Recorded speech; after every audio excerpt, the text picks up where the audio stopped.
game.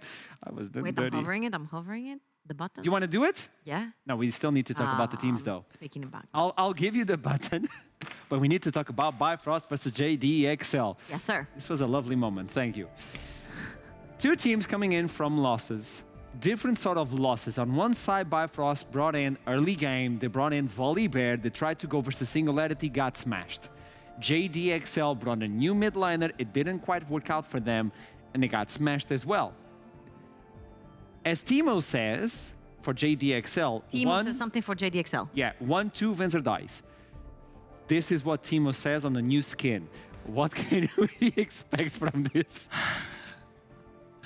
You know, Venzer roasted me the other day because he was like, congrats, you got through an entire segment without mentioning level 3, and now you're doing it instead of me. So thank you very much for taking the weight off of my shoulders, Arsharam. But yeah, I feel like both of these teams lost to the bottom of the table teams. Bifrost losing to a 0-13 Singularity, and JDXL kindly giving some hopes over to Nuriki. I'm saying kindly, but I feel like Nuriki played so freaking well, and JDXL just did not show up. The bot lane was dying 2 versus 2. Dan couldn't make plays onto the map. Morosco, unfortunately, did not have a good first game. And Cryos on the top side was actually choked out for the rest of the time. So it feels like Nuriki did not give them a chance.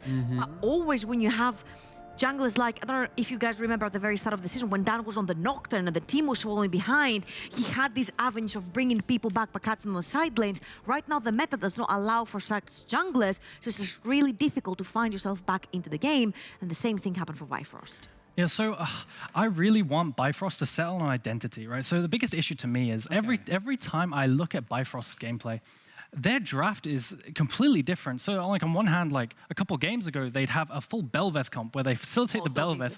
and then the next game, they're picking full bot side. And I just feel like they need to make it easy for themselves, right? They have such great players. If they just establish an identity, start practicing that, I think they'll shine and maybe get playoffs. I feel like this is a very prominent problem that Aragon also mentions, because I feel like Bifrost right now do not have an identity. It was very obvious to see their identity last split in spring, but it was all about Oddie into that bot lane, get him ahead, allow him to be the carry. Right now, they've tried some strong sides for Shikari. They've tried some mid-jungle duo synergy, which haven't come into fruition yet. And every time they do tend to play around Oddie, Oddie is that moving gear in the early game that will get them the snowball victory. So I feel like you've got that little gold mine down the bot lane. We've always known Oddie to be, if not the best, one of the best AD carries that we have in the league. Play for them. Now, I think a lot of the problems that have haunted also Bifrost is a few of these early game ganks that have not gone their way, and especially right now with hard farming junglers, if you show yourself somewhere, you're probably losing 100 of your jungle. Also, if Bifrost wins today, maybe they can almost solidify their way into playoffs. So this is an important game for them. JDXL needs this one if they want to solidify their first seed or second seed regardless. Trouble? Oh, spot on, baby. Nicely done. Bifrost versus JDXL, 7-7 versus 12-3 at this point. Return of Eminence into JDXL roster, and maybe this time, Torok won't screw the champion select. So let's jump into this one, as maybe you look into Bel'Veth. Do you even ban it away? Because it seems like Diamond is enjoying this champion, but it's just not working out. I don't think you ban it away. They lost on it last time, right? So I think what we're going to see probably is like a stable top side, and I do believe, I agree with Trouble, I think they're going to go for the bot side play. I think we're going to see a Gnar blind pick for Shikari, as always. He's been going for this all the time. And then we're going to see a bot side champion, maybe Kalista or something like this for Odie. And I really like the Kalista shout out here, because Oddie has been absolutely fantastic on the champion, but also something that synergizes really well is the Renata. Kalista Renata is an S++ tier bot lane. No other bot lane can actually beat the power that they have from level 1 onwards. So if anything, I'd say screw even the Kalista, go for the Renata, get that strong enchanter that is unmatched right now in the meta, and potentially maybe force JDXL to pick the Kalista away, and then you can counter with something even like a Draven in that lane. Something interesting to me is I actually looked into this, right? Because I was so confused. Last draft when they were against SNG, I expected them to go Renata Kalista. Yeah, the volley bet. But like, I expected Renata Kalista, and they just didn't pick Renata. And I was like, do they play Renata? And I noticed, I went in the match history, Highway has not played a game of Renata, and they haven't banned it away, so I was very confused. Maybe he doesn't play it, but then I looked at his OPGG, and he does. Oh, it's picked away now. Just as you said, you give priority to that one. Maybe they want. There's no way. I think you look Renata Kalista right here and right now, the strongest 2v2 down the bot lane, guaranteed to not let you die. Level 3, if that is your objective. Sweet shout out over. This is the first from Dan. Wait. This is the first. I appreciate it. Thank you. And do you play Lee Sin? No, but I'm really sad I haven't seen a Renekton hover yet. Hopefully, because that's my champion. SOS, bring a Renekton hover. From Pantheon to... Renekton, guys. No, I'm just saying. You're giving them hints. Hover, Renekton, please. We need that. Okay, I think unfortunately for competitive integrity, the champion select is probably already done. So even if you're giving hints, maybe it's for the next games to come if teams are watching us. Just giving.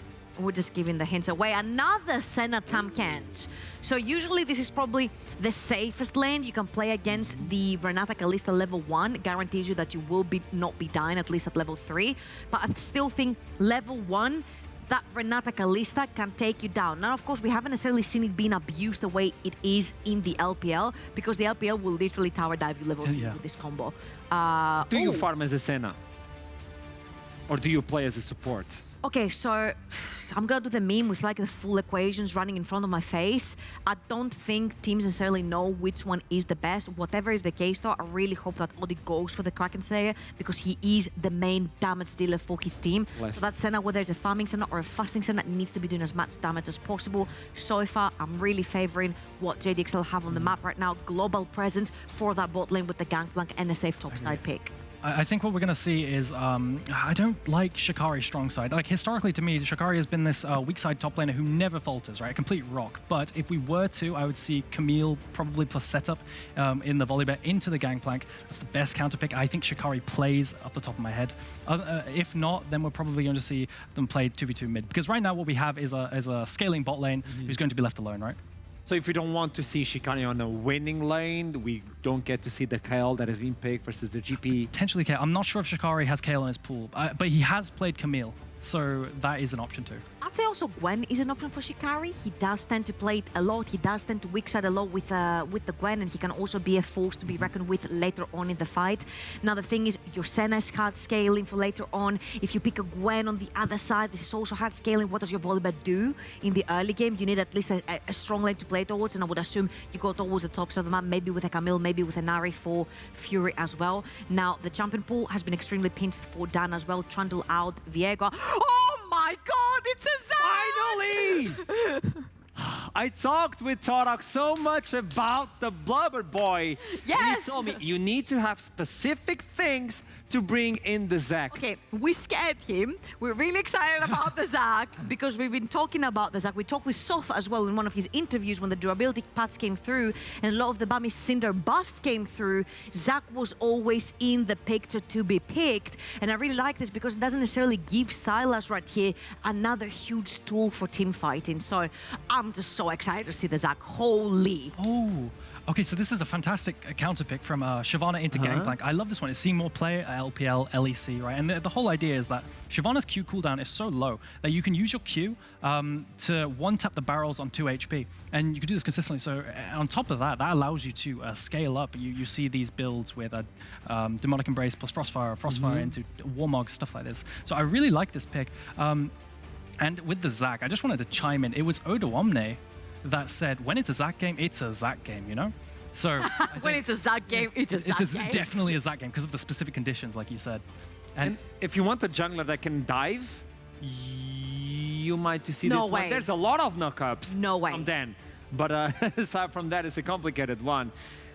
Zac is someone that can gank from the shadows, and Dan is unpredictable as well as a jungler, as we do get Eminence on the Taliyah. Are you okay? We talked about the Nocturne and how he is unpredictable and how he can dive from super far away. Zac pretty much does the same thing. He can dive from half a screen away. Guess who else follows up? Gangplank with his ultimate, which is global, and Taliyah suddenly that's traveled down to your lane. I think JDXL are sending the message to Bifrost loud and clear. We're playing for Venzer and FGG, so that Senatam Kents better be very careful because it's getting dived level 4, level 5, level 6, and so on. Since you are the correct one on the previous game, I'm going to ask you, who do you think is going to take it? Let's play Wow. eventual. I prefer XL's draft. I do not Okay. like drafts with full scaling, and that's what I think Bifrost has. I much prefer the proactivity in the early with JDXL. So are you going to copy him or? Now, of course, plasma for the blob. What? I've been waiting to see the Zac for so long. I've been waiting to see from Soph. Soph has let me down. JDXL has not. Katarina's still on the menu, though. I'll go for JDXL on this one. If JDXL wins this one, they put themselves closer to that first, second seed, only one game away. Bifrost cannot lose this one, or maybe they can be kicked out of playoffs. So it's up to you, casters. Tell me what's going to happen on this one. Bifrost, JDXL, take it away. I'm consulting my notes, and I can't spoil it. You have to watch the game and find out. League of Legends will be played. Yeah. Shields will be broken. Venzer will die at level 3. Swords will be shattered. What else does Theoden say at the Battle of Pelennor Fields? Death a lot, Death. probably. And then charges. Well, we had that a lot last game, of course. What a crazy game that was. But coming into this one, no less important, not necessarily for JDXL. They are very much feeling quite safe. Not too safe, but they are definitely looking like they are going to be a top 2 team. Bifrost, every loss they have counts double against them. They are 7-7, and they are the team that every team below them is looking to capitalize on. They're watching their every step. Allow me a moment as we gallop onto the rift, or surf onto it in the case of Talir, to ruminate on XL's position this time last I was split. ruminating on the Rohirrim still, but we can do that. And one might be remiss for forgetting, of course, XL were in a very similar position and had a shocking last 2 weeks of play that saw them drop from first place all the way into third, which of course then led directly into their first round matchup where they fell out of playoffs to Riddle in a shock upset. They dropped a game last week, and yes, it was a bit of a weird one because, of course, M&S was trapped in the airport, and, of course, he is a huge part of how this team plays the game. But even so, it was bluntly Nariki turning up and XL being a little bit outmatched and outdrafted. Different look this time around, and honestly, I quite like what they've got to play around bot side this game. But. Yeah, because playing around bot side is something which Bifrost have loved to do. You know, I'm actually going to refer back to something that the Dex said, because I'm actually not sure I agree with it. I think there is a caveat, very important note to add on to. Do Bifrost have an identity? That was the question. Bifrost don't have an identity. I would say they do have an identity. In the past tense, they did, for most of this split, play 3v3 bot side. They'd play, look at what JDXL picking, they would pick the Kalista Renata. They would pick the Nautilus or whatever, and they'd come down and gank it. Their jungler would be there at level 3 every game, most of the time be a Wukong, but you can see the difference Flash already. refugee. Bifrost really did love playing towards that early bot side aggression, and JDXL picked it away from them. But as you can see, burning the flash early, taking some damage early, JDXL, even though they have the tools to play bot side themselves, not doing the best at it right now.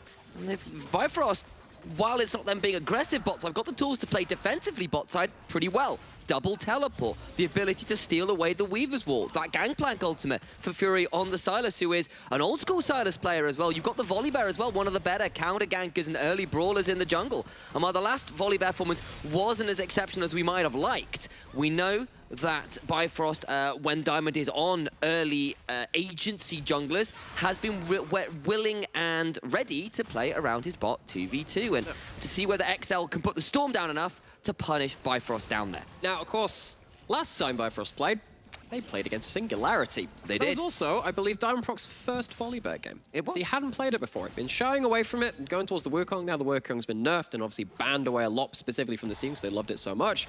He's had to go towards that Volibear. And last time against Singularity, they got their very first win this split. They went from 0-13 to 1-13. And Bifrost kind of had to go lick their wounds after that one because that was a very sore defeat from them. They lost early game of that game. They were playing against the Ashe Braum of the bot lane they were facing, which meant that they didn't have the same pressure. And look, Bifrost, once again, doing what they have done for most of this split. They just turn up bot lane with their jungler. What can they do with it? Because Dan is currently on bot side. If he hits level 4, he will have the extended range of that Elastic Slingshot, which he does hit now, gets the heal from the Gromp, and he is ready to respond to any play. I think this is, you know, it goes to show what we know about JDXL. They are a very intelligent team, ready to respond bot lane, but not ready to respond mid. Oh, they knew where he was, but not before that. Fury steps over the unraveled earth. They still get first blood. Mid-jungle synergy be damned. Diamond just roams up the river, and that is an easy kill onto the mid laner of JDXL. Sweeps between the two lanes, just looking for an opportunity opportunity, and he finds one in mid. JDXL He gets second was scuttle as just well. saying, hey, this team, really intelligent, knows where to be on the map. Dan, such an incredible player this split too, but they've read the bot lane play, but mid lane just misses the memo. M&S pushed way too far up, and when you are getting mid-prio, that's normally great for your junglers, not really great for a Zac. Zac doesn't do much at level 3, level 4, especially against a Volibear. You don't want to be playing that. You don't want to be looking for duels. And MS is just in the wrong place, wrong time, wrong wave position, goes down for first blood. And honestly, you could see he was leaning to the other side of the lane. He knew where Diamond was. It just wasn't respectful enough, and he does get punished and burns the flash having done it. Of course, Fury down his as well. Means there's some room for Dan to try and come in there himself later on, but I think as your Bifrost, you're very happy with that. I think for the most part you are. So, Bifrost walk away with a quick sucker punch to JDXL. They are fine in their solo lanes. Diamond Proxy using that early dueling advantage of Volibear to get some advantages. You were talking about the double scuttle, talking about that gank. The question is, what more can you do with it? Because JDXL, I'm a little worried for them now, because they have this Kalista lane. Haven't really managed to do much with it. Because I'm going to take an extended point on this, because it looks like junglers... Well, we got some reset from the bot side, and the junglers aren't looking to fight, but Jeanette... Okay. You don't have a time, because Kryze has to flash away as he face checks a Volibear, and now you have the extended time. Go. Hey, Bifrost, JDXL, you gonna let me talk now? Okay, well, the thing is, I feel like, particularly the LEC, is actually not playing that well around Kalista. I actually thought Bifrost were an incredible Kalista team on the whole. You see him in the brush there, buddy. You are literally, he's just... What? You saw him Don't you just die here? It's going to get bloody close. Can't quite make it happen.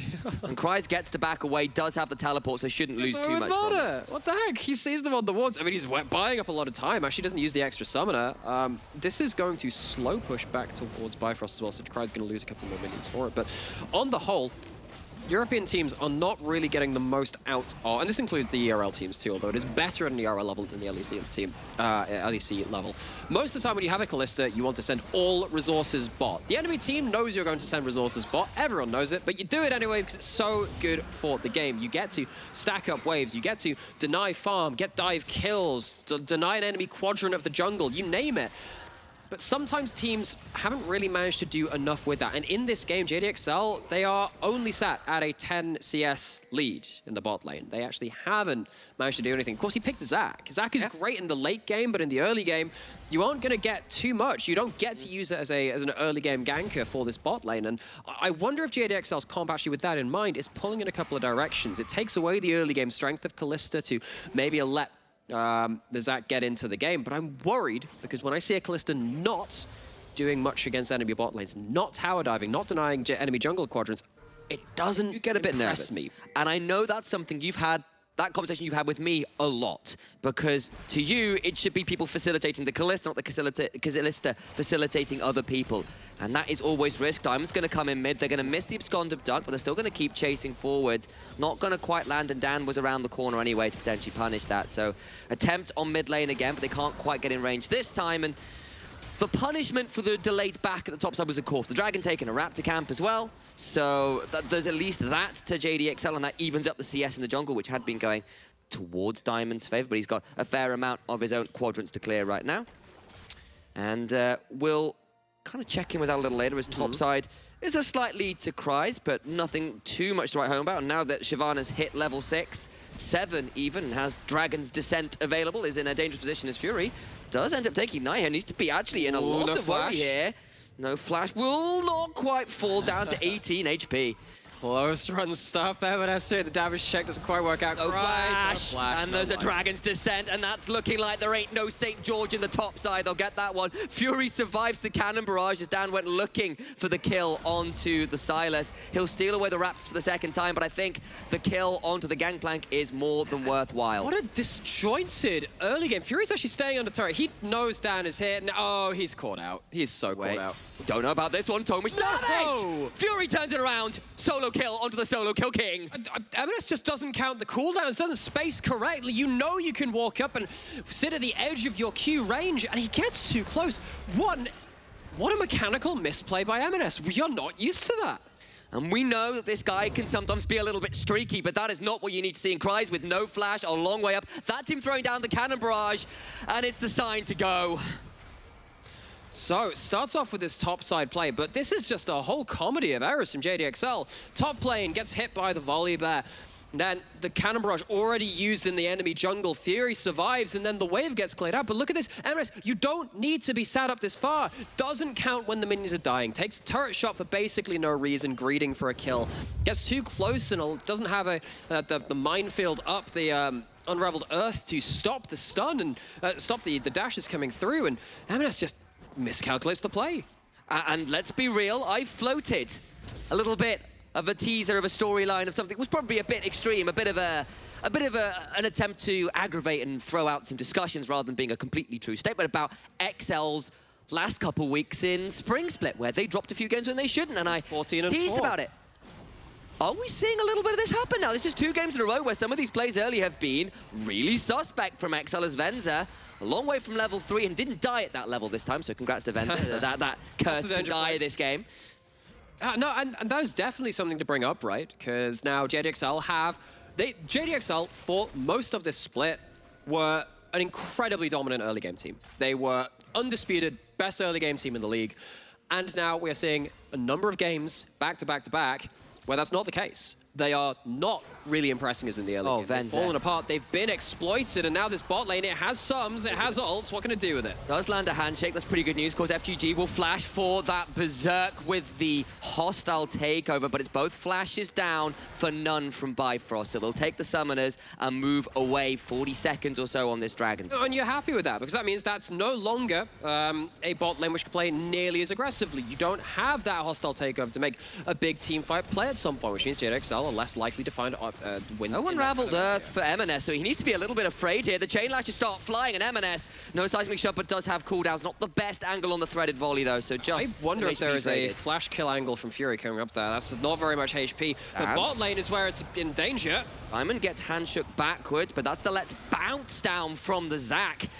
Last Embrace lands as well, and JDXL and their bot 3v3 that we've been highlighting this game, forced under their tower with the dragon spawning. And both of these teams put resources into bot lane. You know this is happening. Petumbra's just sweeping between the lanes again. Fury has flash. That's the unraveled earth down.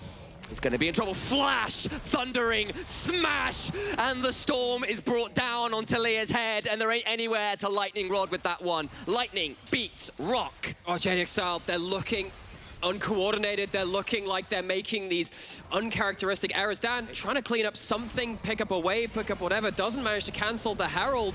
Might get Diamond here and does so. The Herald will still get a charge, I think, so at least it becomes a 1-for-1 overall, but some damage back onto Dan means that at least there's that. Decent turnaround from Dan to get something back. A little overeager from Bifrost trying to punish as hard as they can mid. But just again, put this in perspective. JDXL, first place team that we are looking to send to EU Masters. They were so impressive for much of this split, and after last week, you know, they were playing with a substitute mid lane, Morozku, who is by no means a slouch, but even with that caveat, and JDXL were outplayed by Nariki, who didn't give a chance back into that game. Bifrost are our most inconsistent needs to be afraid. team. There's a let's bounce with NLC. AP scalings. Needs to be afraid. The level advantage flash. There's the bounce, and there's not much room to go. There's an ignite, no flash, no hope, and chained down into the dirt. A 4th death for M&S. Oh, and the bot lane is not going to go any better. This is looking dangerous. Bissell dive on 2! Venzer and FGG now desperately trying to run away. Remember, they have no flashes, so the Callista 0, 1, and 0.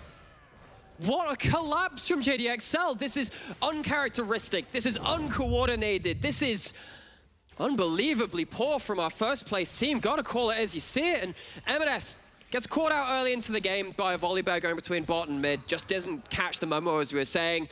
Maybe the rest of the plays, he ends up drawing a little more resources out of Bifrost, but he has been continually exploited, outplayed, and put into the ground on this Talia, not able to link up with their jungle. And I am worried for JDXL. This Zac was meant to be a pick which is taking the early game slow. It's meant to be facilitated by those lanes, and those lanes have now been absolutely destroyed from Bifrost across the board. Prize now being dived on, has to deal with a dragon screaming at his head, a ruined Shyvana skin, looking to chunk out Gangplank, who does eat some oranges and is largely okay. M&S shoved up in the mid lane, still no flash, and looking like no hope again. You don't learn! He's going to take even more damage and will surely fall to another chain lash. Fury on a rampage. This is our solo kill king. This is our pride and joy of the mid lane in the NLC, and M&S is being put to school by Diamond Prox and Fury. They are taking absolutely no contest, resistance, complaints from M&S, who's now died 5 times in 14 minutes. That is absurd. That is the power of a little bit of veterancy and a mid-lane camp. Astralis showed us how it's done before, but this is just a mid-jungle. They're just there punishing M&S for being shoved up with no summoners, no vision, and currently no hope in this game. You know what? The last time we did see JDXL fall to that slump, it probably was at the end of that spring. And you know what a big part of that was? M&S making the ballsy, pushing up plays, looking for the outplays, and actually losing that dice roll. Typically, he was winning it throughout all of spring, most of summer. But if M&S is back at this kind of point where he's taking those coin flips and continually doubling down even when he's at a loss, this is going to be problematic for JDXL. They need to try and right the ship. That was what this whole game was about. And right now, it is still keeling over. Second Herald going the way of Bifrost. Of course, the last one was punished pretty well by Dan, of course, getting a kill onto Diamond Prox as he summoned it in the mid lane. But another Herald will surely delete the tower in the mid lane, and that would mean a very dead Herald as Diamond celebrates really the Herald take that. with an R button press. I mean, at least JDXL don't know he used it. They don't know that he doesn't have it. Maybe they can use that mind game at some point, but speaking of that, you know, we have talked so much from the JDXL side of things, and I think that is reasonable. It's our first place team putting on a clinic in how not to be JDXL. This doesn't feel characteristic of them. And you know what? That's what we were saying about Bifrost, even coming into this game, last couple of games. They're not looking like their old selves. What's happening with them? What's their identity? Why can't they make things work? And in this game, they have had a monstrous early game. Diamond Prox on a volley bearer champion, which he had shied away from a little bit, facilitating those lanes and doing such a damn fine job at it. All lanes now in strong positions, particularly Fury on this Silas. Bifrost, welcome back to the big club, but they're going to have to outplay on the bot side. Vower from Highway, but they've gone down that half-style takeover. Odie gets knocked up, and M&S is about down here as well. Odie trying to escape, will not do so. It's only 1 kill, though, and Diamond now running away, does not have the ultimate. Remember, Dan bouncing forward. Fury steals the Let's Bounce, though. Now they get on top of it. They've got a Weaver's Wall. They'll force Dan to flash now Highway around the other side as Diamond Prox stepping forward, looking to maybe punish here. XL will extricate themselves with 1 kill to the good. Hey, so it's a winning play for JDXL, but it is only 1 kill. There's only 1 kill. Now, that does go on to the Kalista. That's all well and good, but remember what we were talking about, at least in my opinion. If Kalista isn't stupidly far ahead and denying the enemy bot lane farm, taking over the enemy jungle, I don't think you should be picking Kalista. It's not the identity of the champion to be even and then trying to outplay into those teamfights. You want to be snowballing early. JDXL get a kill into the Kalista, but for me, that isn't enough.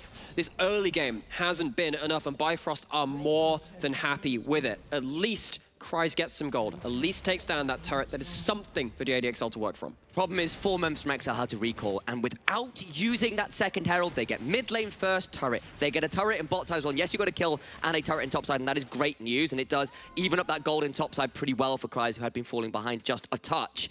But still, they've got the Herald to work with. There's Dragon spawning shortly, and that might be a way to help contest for pressure on the map before that one spawns. And Highway just gets shoved back, and maybe Flash Blown isn't going to die, though.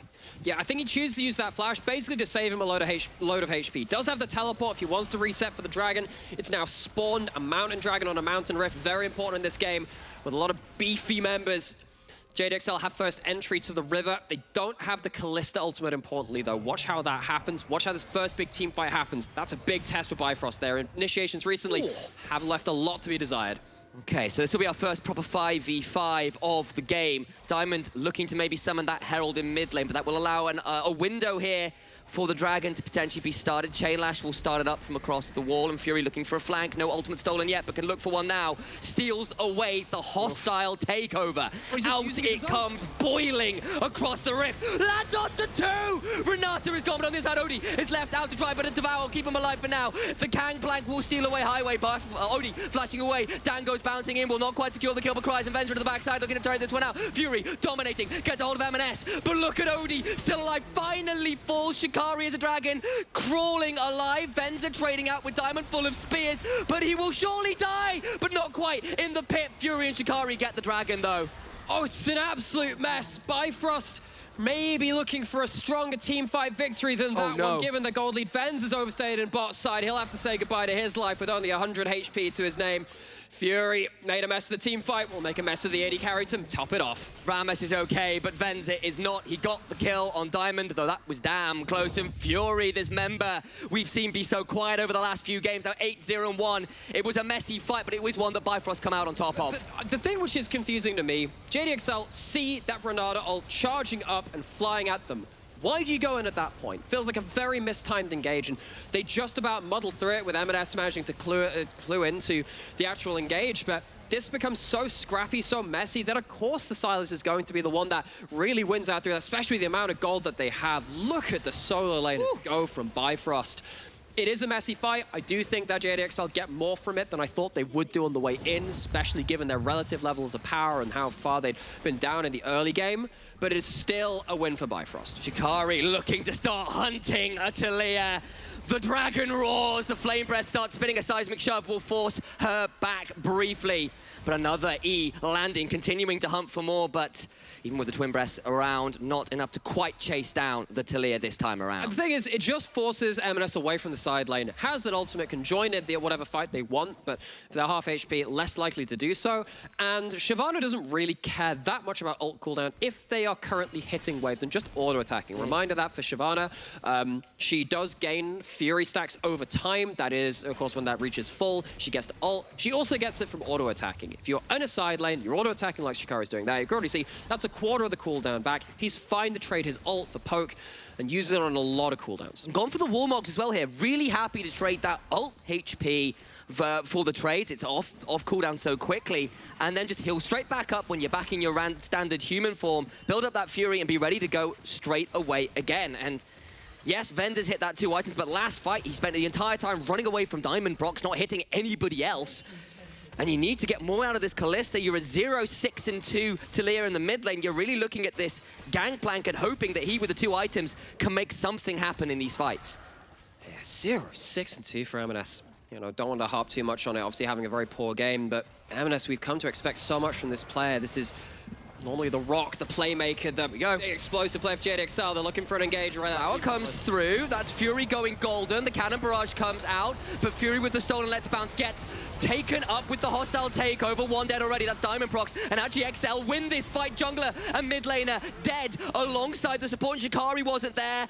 XL pounce and the Baron's alive. That's an awesome engage from JDXL. Cut off one flank of escape with that Weaver's Wall. That's the biggest area that they could have gone through. Force them into the choke point. That's where your comp is strong. Throw in the spears, throw in the rocks.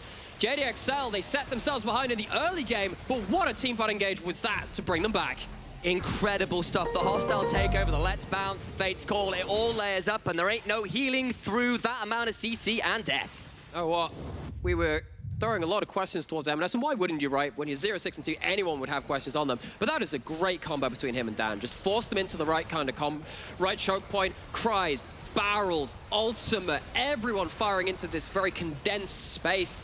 JDXL find a miracle way to get that kind of team fight. That's a lovely engage. And I think really Bifrost probably ought to have left their support out for dead there. You don't want to fight in that choke point, and they get really punished for it. Still, you know, in a gold lead right now, it's only 1,000 or so, and of course their Baron will allow JDXL to try and recoup some of their losses, but Bifrost by no means out. And in fact, I do think they scaled pretty well this game, of course, but that was a needed turnaround for XL, who were becoming desperately far to being out of this game. Now Fury in trouble on the side lane. Okay, so what can they do with the stuns? Actually managed to tag him with that. I don't know what they still want this. He's still got stopwatch and of course the ability to steal an ult or two, so be forced away from defending this tier 1, but nothing else really popped. No, it means that he's not there to defend the tower. Bifrost responded in the mid lane, but remember they have the global of the Weaver's Wall almost on, well actually no, it is available, it's just you can't cast it while you're in combat, which I was confused with M&S's little type things like that. That's a very low cooldown for that. Forgot about that change. So Bifrost getting some vision control in the river, dragon spawning. They've managed to prioritize that high weight, flashing away from the engage. Stretching strikes land, he's now going to get rooted out and will surely fall, dies 35 seconds, but he has got teleport, so can rejoin this fight. Okay, the long-range engagement with JDXL is becoming really difficult for Bifrost to deal with now. They've been caught out too many times. Gets stunned under tower, but now they can try and turn it around to Diamond Prox, who's taken pretty low. We'll avoid the handshake though, and with the last minute of this Baron buff, we'll try and use the health bar advantage to shove into this mid lane, secure that one, do so. Fury looking for ults to steal, probably looking for that hostile takeover again. See how much flash threat he had with that around that one dragon fight. Dragon up now. Dan on cooldown, causing so much trouble. Blastcomb forces people away, but now XL actually a little bit split up. The stolen cannon barrage doing a lot like Dan, taken pretty low. Fury goes golden, but he's in a bit of an awkward position. Already, Renata is dead. Venzer so low as well as the Dragon has spawned, and Highway has teleported in. Fury forces a flash out of MLS, and now XL may have overstayed their welcome. Gonna try and play this one up best they can. Look at the dawning shadow onto M&S, taken down about 10% HP. Chain Lash secures him, Dan goes in, but there's no one there to support. He's popped into the globules, and I don't care how many small pops you go into, there is no escaping this one. He melts away like a summer's day in the UK. Venzer. Oh, Venzer, same place around the Dragon. He's left out to dry, and no route to escape. And this time, Bifrost find themselves the Dragon fight they were looking for. JDXL went through a period of using that long-range engage so well, but they can't twin it together. Bifrost finally find themselves a crushing victory to open up the map some more.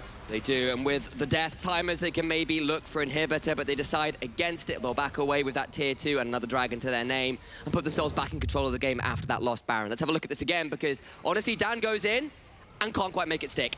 Oh, and you're going on to the two members with the most ability to defend it, and this is one of the problems I have when teams go very, very deep. It feels like you artificially flank yourself. If anyone watched the Fnatic game that they lost against Misfits in the LEC, similar kind of thing. You kind of get a bit ballsy, a bit overbold. You jump into the enemy jungle and you think, oh wait, we've actually gone beyond our territory, and we get it gives them an ability to split us up and conquer us. And that's exactly what Bifrost ended up doing, chasing them back into the river and taking the fight with it.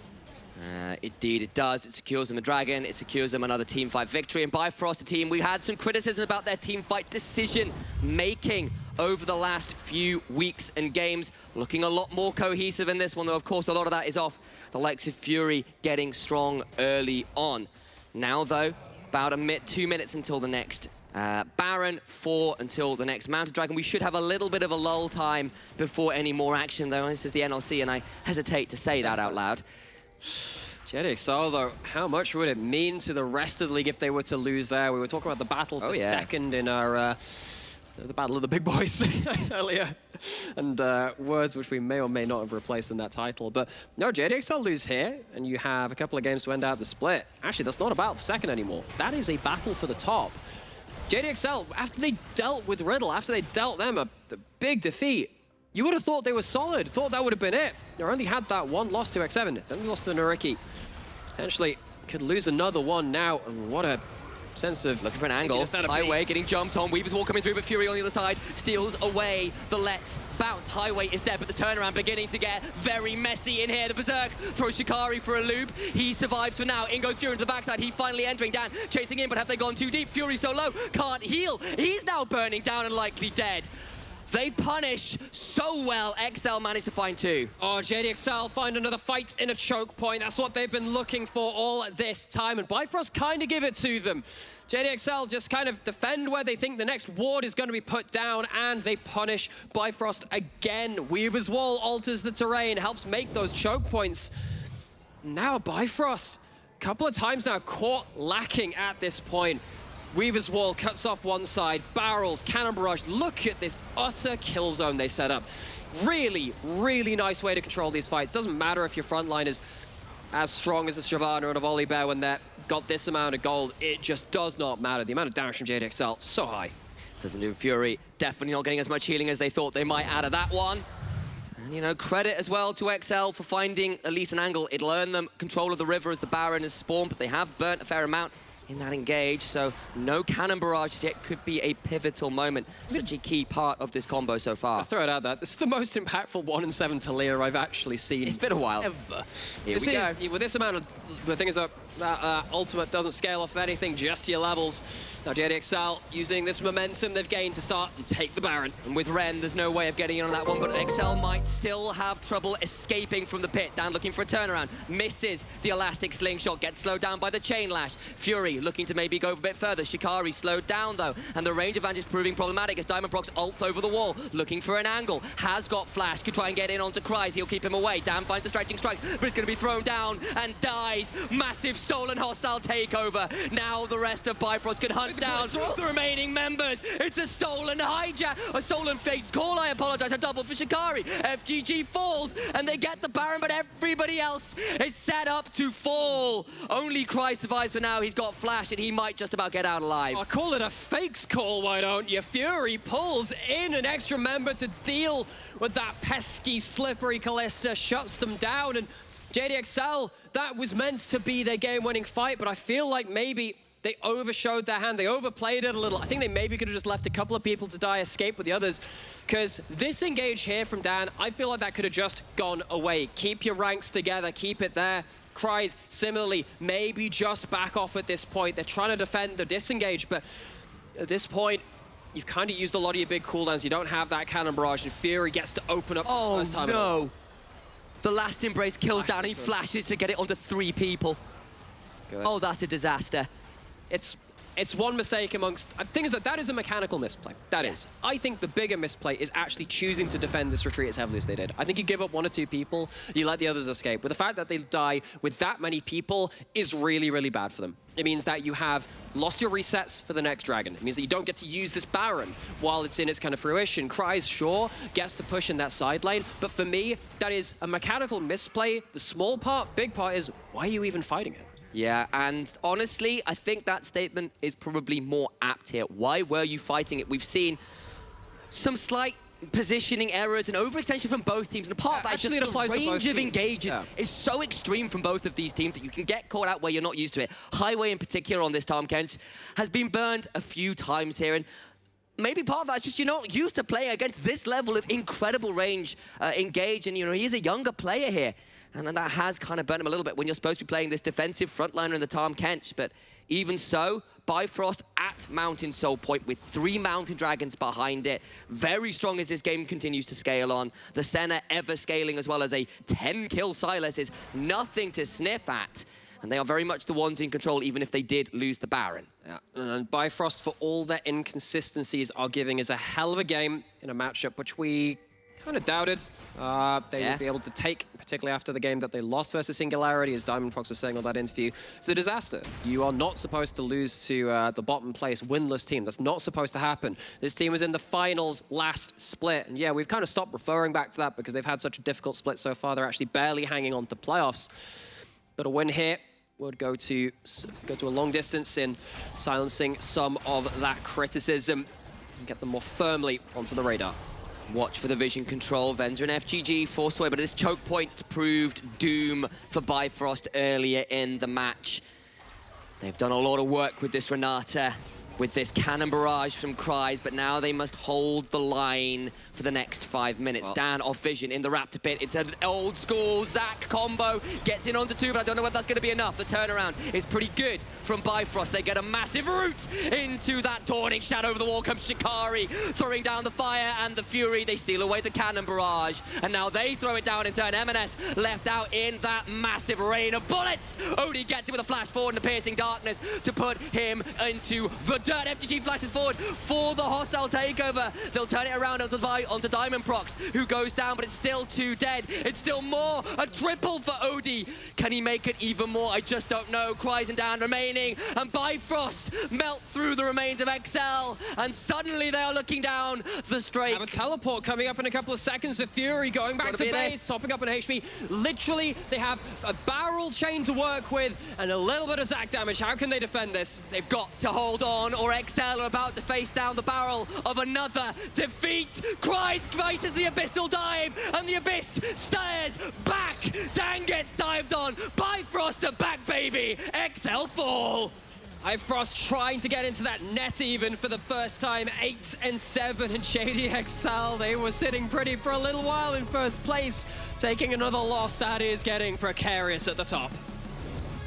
Suddenly, everyone else outside of playoffs gets more nervous. The bar gets raised, and all those teams in second place look up at XL stumbling and rub their hands in glee. There are a couple of ears perked up now, because suddenly it's not just about, can we get second? It's, oh yeah, can we win the regular split? JDXL failed to do that in spring, got caught napping, and course, with X7 kind of falling down a little bit, it was Bifrost who ended up taking that first place. Now, they can't make it to that point realistically at this point, but they can certainly make those bottom 4 teams frown a little harder as their job gets even more difficult. Absolutely. A reminder of XL's foibles in Springs, a reminder of Bifrost's former glories. But to take us even deeper into that game, we have the analyst desk, so they can take it from here. And with this victory, Bifrost are almost secured for playoffs as the 6th seed, at least for them. But JDXL keep faltering, keep going down. And with this game, I might even say they might not even get into first, second seed. JDXL, what a charity event, giving the Riki their chances and then taking them away by giving Bifrost their playoffs. You know the meme of JDXL, giveth. JDXL, taketh. No, this time is only giveth and giveth. They only give. But they also taketh the Riki's chances that they give it. It is true, but we need to dive into this one. We gotta give props to Diamond on this game. Don't talk about dives and waves, because Diamond went straight up with the volley bet in a different mindset that he brought in on the previous days. He went in just to give the lanes a lot of advantage, and he secured them. This was a different sort of Diamond Prox playing for the team. I definitely do think it was a case of Diamond Prox covering for his laners early, but I think the biggest theme of this game was that the scaling team composition won early game. It's so weird. And we're not allowed to do that. What do you mean, sorry? That is not legal. Yeah, exactly. It's so odd. And then when you try to come back into the game, how are you supposed to win as the early game composition when you're not allowed to stack enough drakes, you're not allowed to build enough of a lead, and all your solo lanes are essentially, well, I don't want to say running it, but not having the best games. you can say running it. Yeah. I think so many things went right for Bifrost and so many things went wrong for XL. So when it comes to having Diamond Prox or one of the junglers that he can make impact in the early game, because we know this guy will gank you with Belveth, level 2 and level 3, and might be not as successful. On Volibear is going to be successful. That's what the champion was built for. He goes mid, he goes mid, he goes mid, he goes mid. MNS still doesn't get the gist that Diamond Prox goes mid and dies 5 times in laning phase. Now the recipient of all of these kills was Fury onto a Sylas that wants to scale into the later stages of the game. What happens when the Sylas snowballs 5 kills in a row and gets a super early Everfrost? You're damn screwed, especially if you're playing Kalista into that Sylas that wants to be slowing you down and freezing you into place. So I felt like the bot lane was doomed because you have in a mid laner that's only purpose of being picked, the Talia, is so they can roam bot side. You're picking Gangplank for a safe weak side, just so you can ult bot side. You're picking Zac so you can have access towards bot side with long lane ganks and snowball that Kalista. When one of these pieces falls completely apart and dive in bot side, then the whole plan kind of falls apart. Your Kalista is never going to win into a Cenothan Ken, one of the safest lanes. The Zac is not a snowballing champion. We've seen Dan turning it around on Shyvanas, on Nocturnes, on aggressive picks, on Rek'Sais even. You can't do the same on Zac. Not one of them. And even though I'll give props to Kryze because he really did try with these barrels and the chains and the ultimates, it just was not enough. And this was one of the better quote-unquote team fights for JDXL, but at this point, Fury onto his Sylas, he's an absolute beast. This Shyvana is roaming the river with 2 items so difficult to kill. So I do think the best opportunities JDXL had were those fights in the mid game where they were in chokeholds, right? So you had your this fight, which was a very narrow corridor, as well as near the Wraiths. All these fights with all the AoE on the side of JDXL, with the Gangplank ulti, with the Renata ulti, around these chokeholds, and the Talia rocks on the floor. I definitely do think those fights were actually really good. But if they weren't so far behind, they probably would have rolled, they would have got Nashes, and it would have been much cleaner. Before we jump into the interview, I'm going to say it. I know you're a coach. Probably you will back me up on this one. But it's really complicated when you see a champion like Talia being picked for the mid lane, where you need to use the poke and just rotate. You have that passive. You need to do it across the map. And you're forcing fights all the time versus someone that is looking to assassinate you. This is not MNS or the MNS we got to know before. I'm going to say it. It has to be I said. think this is Eminence. If we look back at the playoffs, he kept on trying to go for the solo kills, like he always does. Exactly. And it feels like we had a little bit of a chat, and you told me something about. So yeah, This guy looks tilted. yeah. So I don't know. He just seemed tilted. So what people do when they're tilted, typically, I notice as my coaching clients, is they just keep trying to prove they're better than their laner. They keep trying to kill their laner over and over again, and that's what it looked like Eminence was doing. Even though it was so silly, right? He was 0-3-0. Why would you be able to kill him now? It doesn't make any sense. But he kept going for it, and just kept dying. We need to understand into what level can Eminence get, because mechanical, he can be a god, but you need to. Or he can take more. one tower shot and die. That is another one as we jump into the interview today with Highway on the bot side after this amazing victory versus JDXL. It was not even fair. And we need to start about Diamond. Diamond with Belveth didn't quite work out, but today with the Volibear, it worked out. So what did you guys do from previous week until this one to set up this new Bifrost?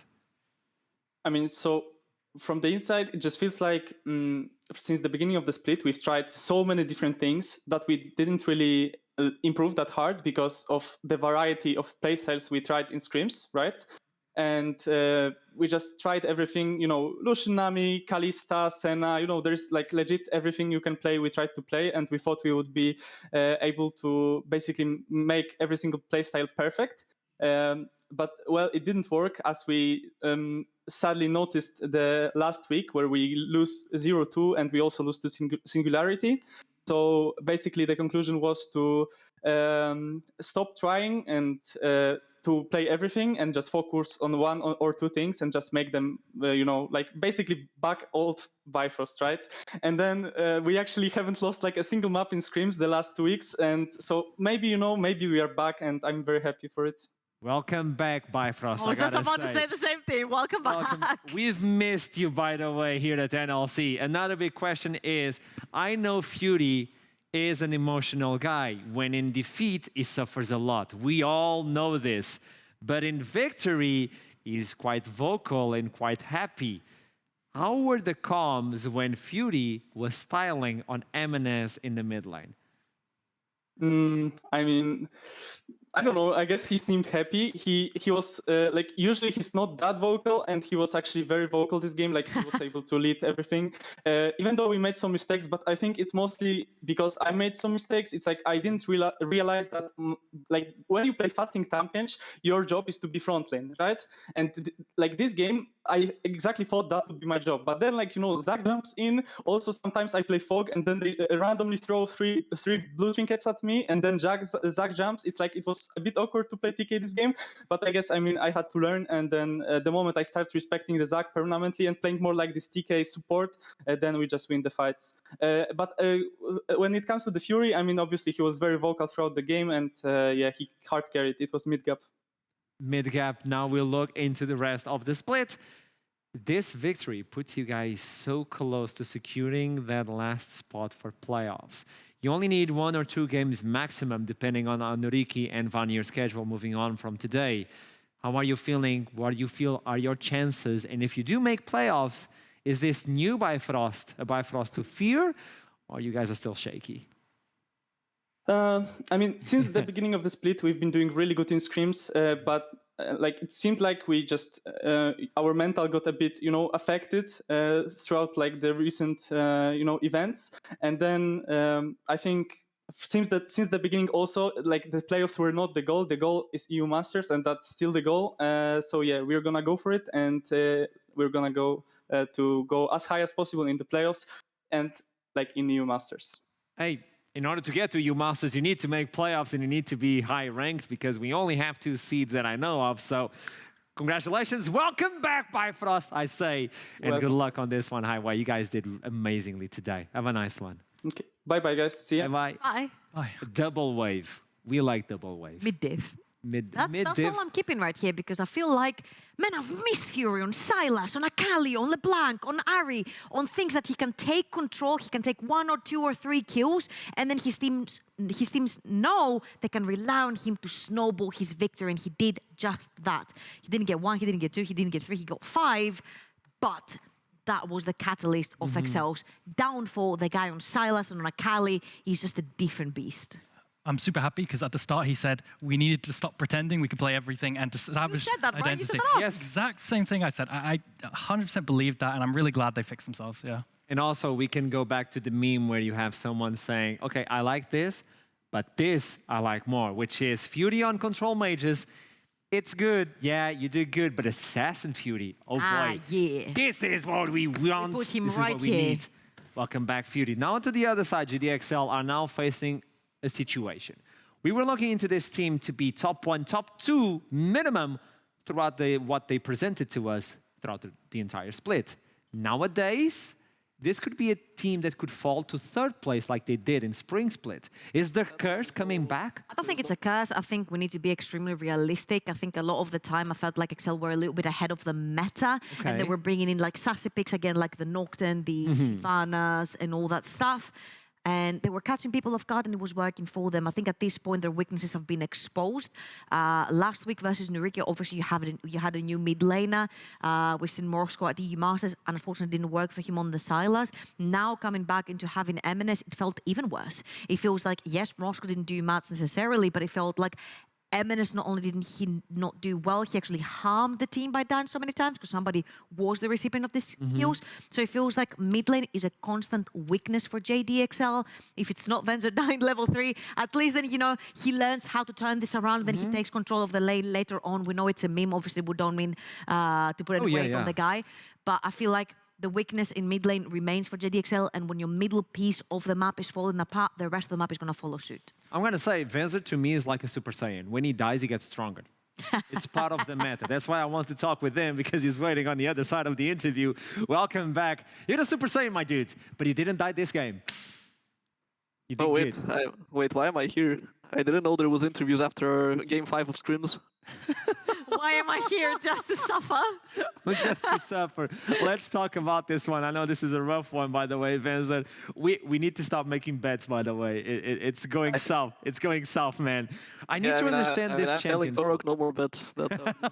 I need to understand this champion select. We see Eminence on a different sort of champion coming in with the Talia to probably try and rotate to the bot side. You have the GP to play with the ultimate towards you. Was the plan focus on the bot side? Was this how the champion select worked for you guys? I mean, yeah, pretty much. Like when you're drafting like early Kalista, you're kind of going through into the game with like, okay, we play to bot lane. We have like mid push. We have a jungle champ that's good at diving. Like we had a plan, but we didn't really get to play it. And that's the thing. You were always behind on this game. It was really hard to play from lanes that they were not supposed to lose. You were supposed to be the one winning the early game. As soon as things go south, what was the plan B? I mean, it was a bit of like I mean, it was basically just okay, like come bot lane and hope enemies in, and they did sometimes, and we got some fights. But yeah, I mean, with how this game went, like with our comp, like we really had no business being in this game after early. Now we jump into the big question. We're looking to playoffs. You guys were about to secure seed 1, seed 2. It seems like things are going south right now. Is this the curse from previous split where you get 3rd place at the last day and you won't get through the first part of playoffs because the team is not secured? There is no curse. Curse doesn't exist. It doesn't exist? No. Tell me something. Let me remind we break you. any curse. Only the level 3 dev curse exists, and I'm even breaking that one, so I can break any curse. Yeah, and if you remember, Venzer and FTG made it further than JDXL in playoffs. So if anything, they're holding the buff in the bot lane. So you at guys this have the point. buff. My question to you right now is going to be a difficult one. When you look into this game, obviously it affected the team, I would say. In the best of 5 scenario, can we expect JDXL to stay at top? Because from what we saw throughout the entire summer split, I was constantly saying, this team on the best of 5, they do even better than they're doing on the best of 1. Is this a reality right now? I mean, I haven't really played the best of 5 yet, so I can't tell you. On scrims, did you play best of 5? No, it's only best of 3, 3-0 stomp. Bye-bye. For both sides? Jokes aside, Yeah. I think we're gonna be fine in best of 5s. Like, I think unlucky games happen, right? Like, this was a very unlucky game. And Okay.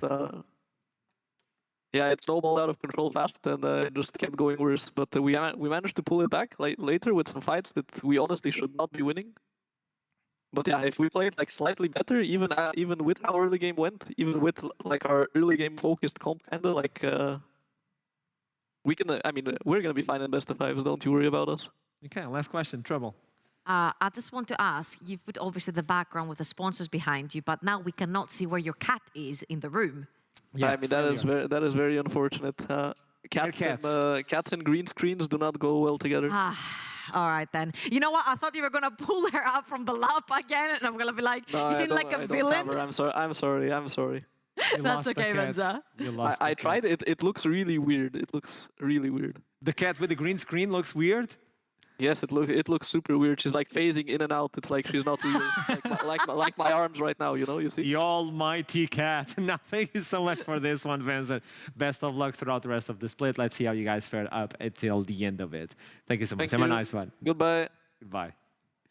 He's a Super Saiyan, man. He's a Super Saiyan. That's all I'm going to say. So, obviously, a bad day for them, but it's about recovering. First day coming in, MNS, after the little break they had with Marksu. So, it's about setting up for the future. And the future is standings. I need to look into standings and understand what's the difference. Still 2 games away. Wait. Is this correct? Because I thought JDX... That is correct. They had 13 Wins, 2 losses. and 2 losses now. 2 losses. No, I think they got 3 losses. Because I got 2 videos of Wait, apologies. There should be 12 and 3. It should be 12 and 3, yes. 12 and 3. I was bad at math, but not that much. Our production is sneaking in victories to Excel. They're biased. Okay, I'm That's getting what information. I apologize. Our Sharomi should be 12 and 3. There you go. It's fixed. Our production is biased, by the way. So 1 game away for Riddle and Dusty. And the way Dusty are looking, oh boy. The difference is JDXL already have the 2-0 over Riddle, but over Dusty, it changed the situation because I do not think they've played their second round No, robin it's going versus to Dusty. be Eminence versus Vacland. We talked and about that. Dusty is on an uphill battle right now where they're literally stomping whoever is in their way. 5 wins. So if we're talking it goes to 1-1 and Dusty pull the victory over Excel, they will most likely have more victories at the latter half of the split.